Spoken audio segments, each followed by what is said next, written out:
So hello guys, सारा और पुराने वीडियो के अंदर तो थंबनेल देखकर तो आपको पता ही चल गया हो कि मैं किसके ऊपर वीडियो बनाने वाली हूँ। एंड इस बंदे के बारे में कितना ही बोलूं इतना कम है। आज मैं बात करने वाली हूँ एक गोट, एक लेजेंड के बारे में जिसका नाम है इताची उचिहा। एंड ये वीडियो थोड़ी डिटेल में होने वाली है। अगर इताची उचिहा के बारे में तुम्हें पता है तो शायद इसमें कुछ नया भी मिल जाए। एंड तक तुम्हें रोना नहीं आ गया ना तो मेरा नाम बदल देना। चलिए शुरू करते हैं। इताची बचपन से ही नॉर्मल नहीं था। जहाँ सारे बच्चे खेल रहे होते थे, मस्ती कर रहे होते थे, वहाँ पे वो वॉर, डेथ और हेट्रेड देख रहा होता था। वो बचपन से ही अपनी फीलिंग्स को किसी के साथ शेयर ही नहीं करता था। उसे बहुत छोटी एज में समझ आ गया था कि दुनिया में सबसे डेंजरस चीज़ पावर नहीं, हेट्रेड है। शायद इसलिए वो पीस चाहता था। इताची बचपन से ही जीनियस था। एकेडमी जल्दी ख़त्म करके उसने आनवू ज्वाइन किया और पूरा विलेज उसके टैलेंट से शॉक था। लेकिन कहते हैं ना, लोग जितना स्ट्रांग अपने आप को बाहर से दिखाते हैं वो इतना ही ब्रोकन होते हैं अंदर से। वैसा ही था इताची। इन सब मेस के दौरान इताची को बस एक ही पर्सन अच्छे से समझता था, शिशुई उचिहा। शिशुई बस उसका फ्रेंड ही नहीं, उसका भाई था। उसने इताची को सिखाया कि ट्रू शिनोबी वही होते हैं जो अपनी हेट रेट को कंट्रोल कर सकें। इताची जेन्युइनली शिशुबी को एडमायर करता था, लेकिन शिनोबी को दुनिया में सब इतना चैन से नहीं जी सकते। वैसा ही हुआ शिशुई के साथ। डेंजो ने उसकी एक आँख चुरा ली और सिचुएशन इतनी वर्स्ट हो गई कि शिशुई को करना पड़ा। मरने से पहले शिशुई ने अपनी एक आँख इताची को दे दी और एक रिस्पॉन्सिबिलिटी भी कि वो ली विलेज को हमेशा प्रोटेक्ट करके रख सके। उस दिन के बाद इताची अकेला पड़ गया था।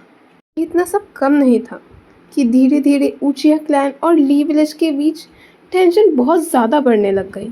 फिर इताची को एक इम्पॉसिबल चॉइस दी गई। वो सिविल वॉर होने दे या फिर वो अपने खुद के क्लैन को ख़त्म कर दे। तुम लोग बस इमेजिन करो, 13 साल का बच्चा जिसके ऊपर पूरी विलेज और अपने क्लैन का बर्डन है।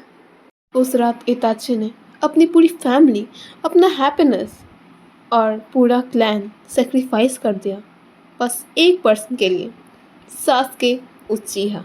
उस रात के बाद से सबके दिमाग में बस यही इमेज बैठ गई थी कि इताची उचिहा एक मॉन्स्टर है।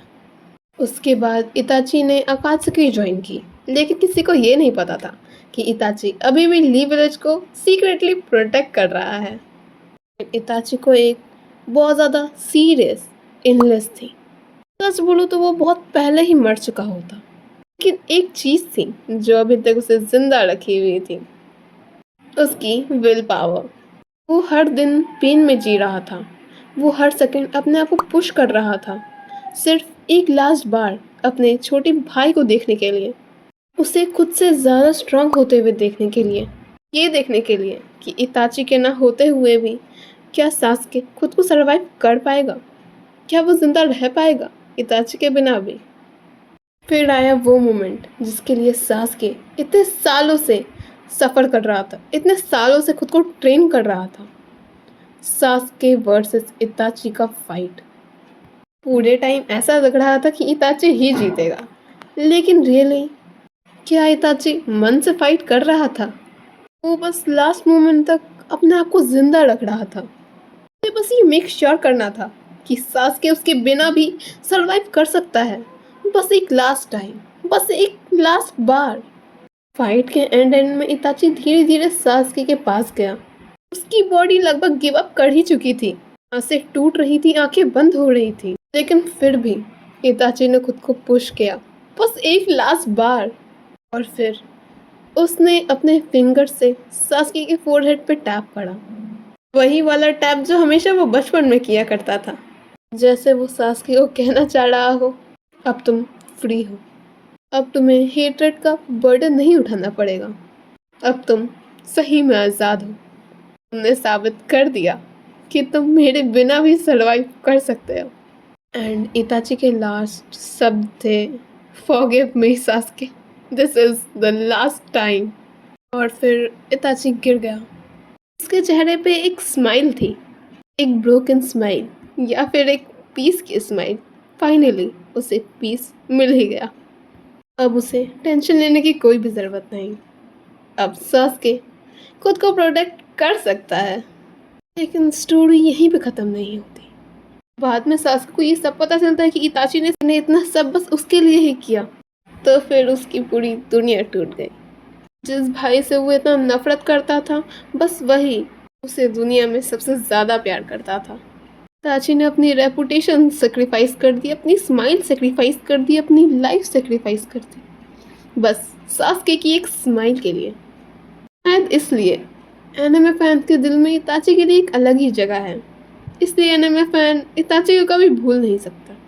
वो एक विलन नहीं, वो एक ब्रोकन हीरो था जो सिर्फ एंड तक अपने भाई के लिए ही जीता रहा था। वो बॉर्न हुआ एक प्रोडिजी की तरह, जिया एक विलेन की तरह एंड मरा एक लेजेंड की तरह। तो आज के लिए बस इतना ही। अगर तुम यहाँ तक पहुँच गए हो तो लाइक और सब्सक्राइब ज़रूर से कर देना।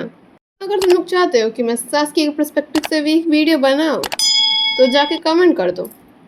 हाँ, तुम लोग ये भी बताना कि ये वीडियो तुम्हें कैसी लगी। तब तक के लिए टेक केयर, बाय बाय।